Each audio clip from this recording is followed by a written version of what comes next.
و غیره است که در گذرگاه تاریخ به یکدیگر پیوسته و آنگاه در مقطعی از زمان کرمانجی نامیده شده است.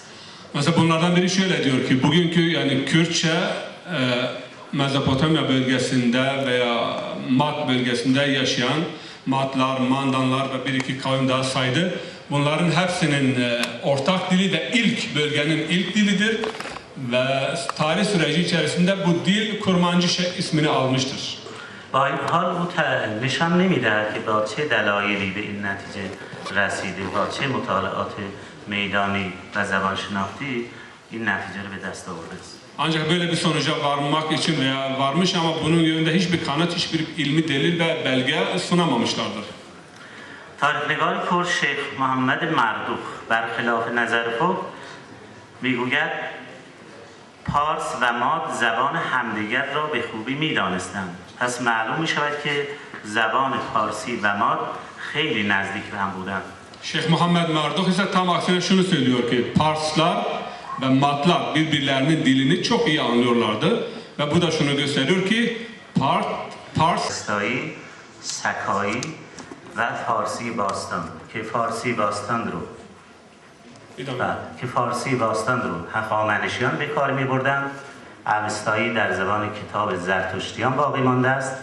مات نامی است که هم به زبان کردها و هم آثاری که الان به صورت هرزندی ذکر کردن استادمون قبل از این باقی مانده است و زبان سکایی هم زبان مردمی بوده است که از شمال غربی از شمال شرقی ایران کوچ داده شدند به جنوب غربی الان منطقه سیستان جزو این مناطق. Mat dili eski dillerden birisi, Met dili. Bunun yanında 3 dil daha vardı. Bu dillerden birisi Avesta dili, diğeri ise eski Farsça ve bir diğeri ise Sakai dili. Eski Farsça Akamenitlerin devlet diliydi. Akamenitlerin devlet diliydi. Avesça ise Zerdüştilerin dini lisanıydı ve Avesta kutsal kitabı da o dil ile yazılmıştır.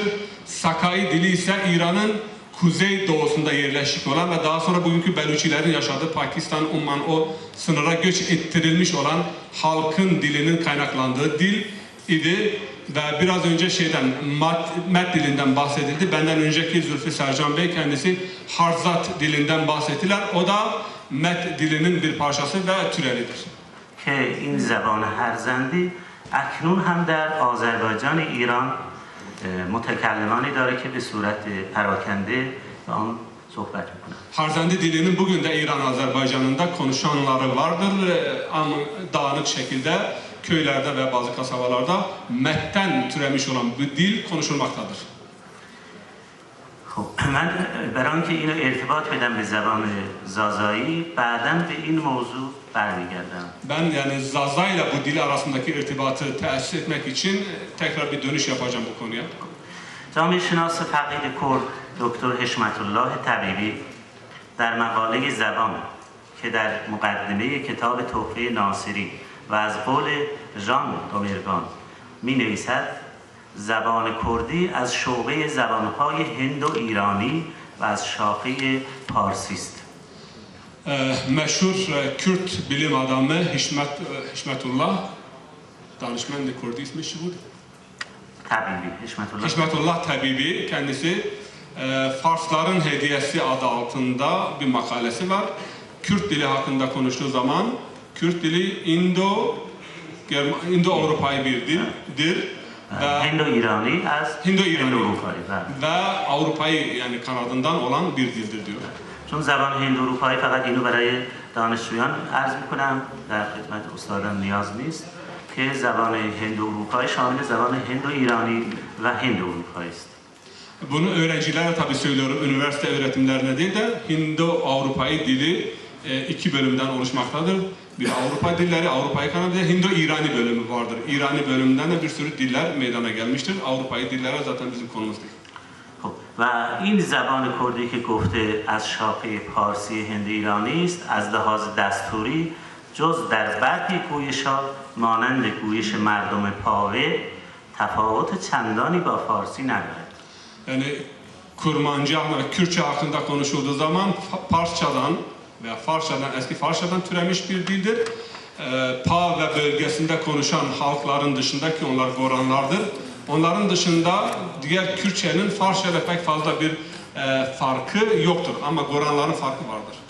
بسیاری از محققان غربی می‌نویسند زبان کردی متعلق به شاخه آریایی زبان‌های هند و اروپایی است و به زبان فارسی بسیار نزدیک است. Batılı bilim adamları da çoğu Kürtçenin Aryai dillere mensup bir dil olduğunu ve Farsça'ya çok yakın bir yapıya sahip olduğu konusu üzerinde önemli vurgu yapmaktadır.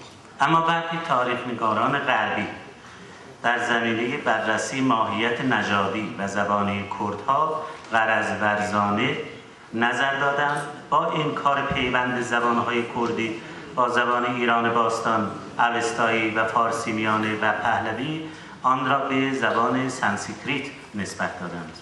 Ancak bazı garaskar batılı bilim adamları yani çeşitli nedenlerden dolayı Kürtçenin saydığım diller ile olan irtibatını görmezlikten gelmiş ve Kürtçeyi direkt olarak bütün Hindi-Avrupa'yı dillerin kaynağını teşkil eden Sanskritçe'ye bağlamışlardır. Farsça'ya değil. و به این ترتیب به طور غیر مستقیم تاریخ و فرهنگ ایران را تنها متعلق به فارسا معرفی می‌کنند. Bunun için gayeleri İran kültürü ve İran edebiyatı sadece belli bir halk grubuna ait. Farsların malıdır, Kürtlerin malı değildir. Böyle bir yaklaşımdan hareket etmişler.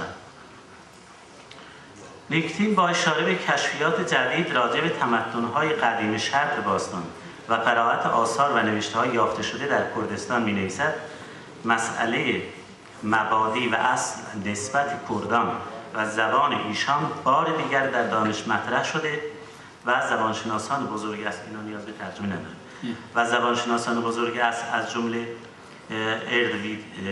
ارویدگر و آف پوت به کمک اصول و قواعد زبانشناسی تطبیقی و یا برقرار نمودن نسبت آن با زبان فارسی امروزی با زبان زن که ریشه مشترک هر دوی آنهاست امکان کلدانی بودن مبدأ و مبنای زبان کردی را قاطعانه رد kerdand.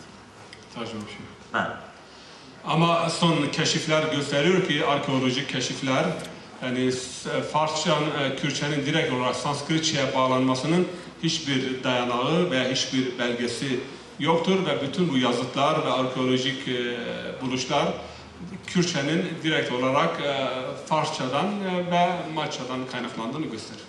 دیاکونوف ایرانشناس روسی معتقد است که از قرن نهم تا هفتم قبل از میلاد عنصر لسانی یعنی زبانی ایران از مشرق به سمت غرب پیشرفت مشهودی داشته است. Rus bilimcisi ise Hz. İsa'nın doğumundan önceki 9. ve 7. asırlarda İrani dillerin doğudan batıya doğru hızlı bir şekilde genişlediğini ve yayıldığını söylüyor. İsmi danışman şu bu? دانشگاه ne? Ne danışman da Rusya? دیاکونوف. Iakonov. با در نظر گرفتن رابطه زبان مات و با زبانهای آسیایی میانه شکی نمیتوان داشت که منشأ قومی آریایی ها از آسیای میانه بوده است.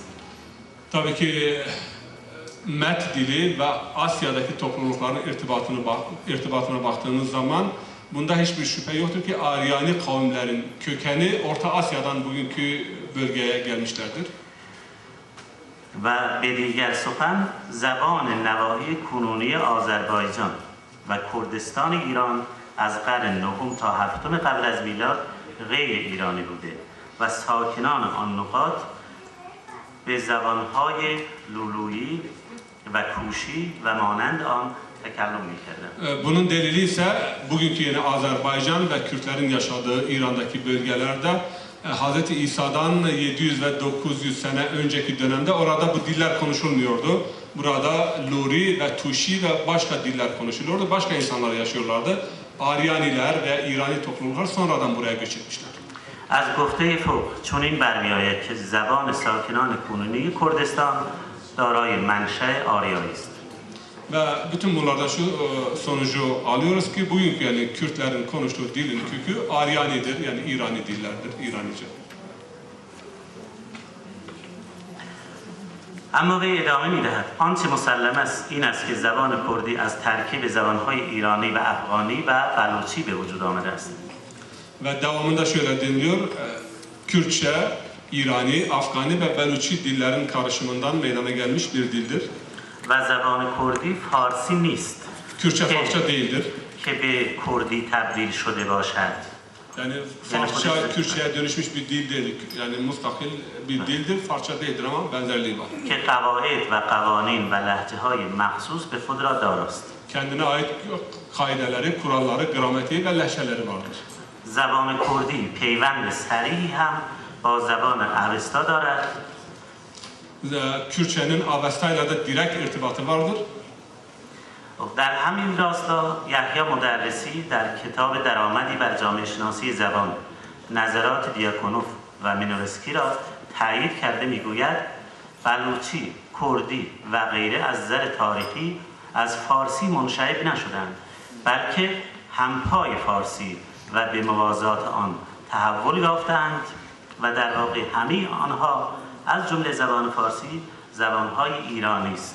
Yahya Müderrisi ise Iakonov'un diller hakkındaki araştırmasına yaptığı bir yani şerhte şöyle diyor ki Kürtçe Farsçadan kopmuş bir dil değildir. Farsça ile birlikte paralel gelişim sergilemiştir ve beraber gelişmişlerdir. Bunun için kendine özgü bir takım kaide, kural ve gramatiği vardır. در مورد این تقسیم بندی شرقی و غربی و شمالی جنوبی چون بحث شد پیش از این من این قسمت رو رد میشم.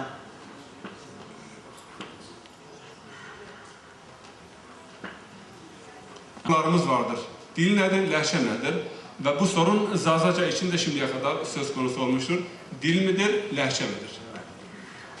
چند شاخصه برای فرق قائل شدن بین لهجه و زبان مشخص شده. یکی از اونها خطه. 5 dakika دیگه باید تمام بشه. Dil ve lehçe arasındaki fark nedir?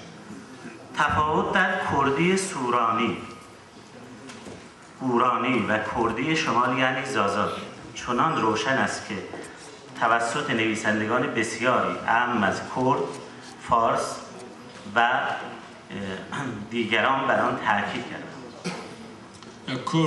Kürdi, Kuzey Kürtçesi, Sorani ve Zaza arasında çok büyük farklılıklar vardır ve dil bilimcileri bu farklılıkların altını önemli çizmişlerdir.